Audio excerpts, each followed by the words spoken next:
Today what we're going to be talking about is the criminal court process in general. Now, a lot of times during the course of someone's life, they will get in trouble for 50 different reasons. Sometimes it is a severe crime, sometimes it's a minor crime. A lot of times people get in trouble basically because alcohol is involved, or they get in a fight with their girlfriend or boyfriend, and one thing leads to another. So what I'm going to do today is give you a general overview of the criminal court process in Mobile County. Now, I prepared this booklet, and it's available on our internet site, and it covers a lot of stuff. Now, about 75% of this is not pertaining to your specific case. About 25% is probably worth its weight in gold as far as knowing about it. The reason I had to do it this way is there's literally hundreds of things you can be charged with. And by doing it this way, it's really the only reasonable way I can do it to give a general overview of the entire process. It's not perfect, but it is pretty good, and I think it will help virtually anybody that's charged with a crime to review it. The first thing I want to talk about is what I call the case preparation checklist. This is basically just doing the basics. As the Boy Scouts say, be prepared. And it's the same if you're handling a legal matter, or if you're fixing a car, or if you're having a barbecue. And it does make a difference. It would surprise you the amount of people that mess up their case by not doing the fundamentals right. Know the time of court, the date of court, location of court, any witnesses you need to have there. Our game plan, what evidence we need to introduce, what evidence we need to know about if the other side has it. And do the fundamentals right. Be on time, dress nice. Be ready, know what you're going to say to the judge. Be polite and courteous to everybody. Somebody may be on that elevator that works for the judge, or maybe a juror person, and you may not know it. So don't do anything to make people mad at you. Look people in the eye. Do not mumble when you're speaking in court. Say yes sir, no sir to the judge. Know the status of your bond. If you are charged with a felony and it's going to be sent upstairs and you have to go to the grand jury, make sure you have a consolidated bond. A consolidated bond goes with you the entire time, as opposed to an appearance bond is just good for that one court appearance normally. Now, read that because it makes a lot of sense. Now, the fundamentals. First off, you get arrested. Second off, you have a bond hearing. Third off, you have an arraignment where you plead guilty or not guilty. Now, you could also plead some other stuff like not guilty by reason of mental disease or defect, or not guilty and not guilty by reason of mental disease or defect, but basically it's going to be guilty or not guilty. After that, if you're charged with a misdemeanor, you're going to have a trial date.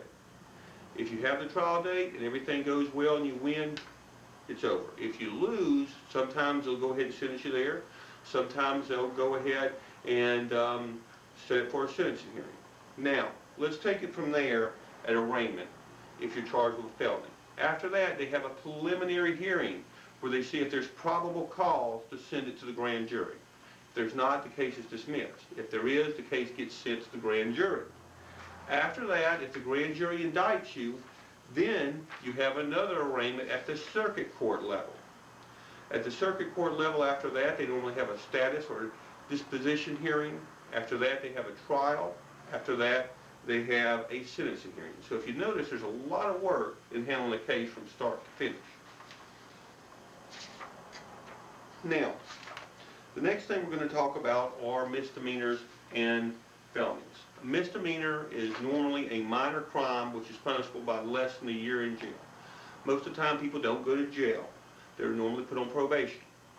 A felony is more of a major crime which a person is put, it can be sentenced from anywhere from 1 to 10 years normally. Once again, normally they don't go to jail for that. That's a Class C felony I just spoke about. But a felony is a major crime. It could be anywhere from 1 to 10 to the death penalty. Now, I have here a list of the bonding companies. One thing about it is stay in good touch with your bonding company. Make sure you have a good relationship with them because you may need them. And if they know where you're at, they're much more likely to work something out with you if something happens and you can't be in court, like your mother dies or you got to go out of town because there's a family emergency. So make sure they know where you are and they're comfortable with you. Next, on our website, we have the plea forms. Now, the reason I show you this is if you ever have to plead to a crime or cut a deal, it's very important to know what you're pleading to. These are all available on the website. Basically, you give up your rights, you take the plea, the judge does this to make sure you know what you're doing, and the case basically is ended that way a lot of times. Now, I want to talk for a minute about what is called youthful offender. Youthful offender is a status which is given to people under the age of 21 to protect their identity and protect their record and keep it clean. If you've been charged with a crime and you're under 21, you may be eligible for youthful offender. It's not pleading guilty. It's just saying, look, I'm a young person, treat me as a young person, keep this off my record. Now, what happens on that is, if you're granted youthful offender, it's similar to be a juvenile in the fact that they don't release it to the public. Law enforcement could still find out what you did when you were 19 or 20. However, an employer will not be able to find it. So it's very important to understand what youthful offender is. And a lot of times it can help people quite a lot. There's several forms in relating to youthful offender, and I think it'd be good, anybody that would be eligible for that, to certainly take a look at it. Next, I want to talk about drug court. A lot of times if you get in a nonviolent case, then let's assume that you're guilty and they got you, and you've been arrested, you may be eligible for drug court. Normally it has to be a nonviolent crime. Now, if you've been charged with trafficking or distribution, they probably aren't going to want to talk to you. But if you're charged with possession of, say, marijuana that's a felony, or possession of cocaine or methamphetamine, something like that, they would be probably interested in seeing if you qualify for drug court. Now, drug court is a hard program. It takes about a year. It costs about, I think, $1,500 for the whole program from the start to the finish. But if you're able to pass it and you complete it, you'll be off drugs, you'll be clean, and you won't have the criminal record. So a lot of times that can help people out quite a lot. The next thing I want to talk about are the different charges. Now, on our website, we have listed and we have information straight from the code involving many different charges. It's a good idea if you're charged with a crime like DUI or marijuana or possession of a controlled substance, get on our website and take a look, and you can read it for yourself. Next, I want to talk about probation. Many times someone who has been found guilty of a crime is placed on probation. It can be either formal or informal. If you're placed on formal probation, you have to report to a probation officer, and you have to do a list of things like perhaps be drug tested occasionally, do whatever the probation officer wants you to do. Now, I want to talk about one thing on probation.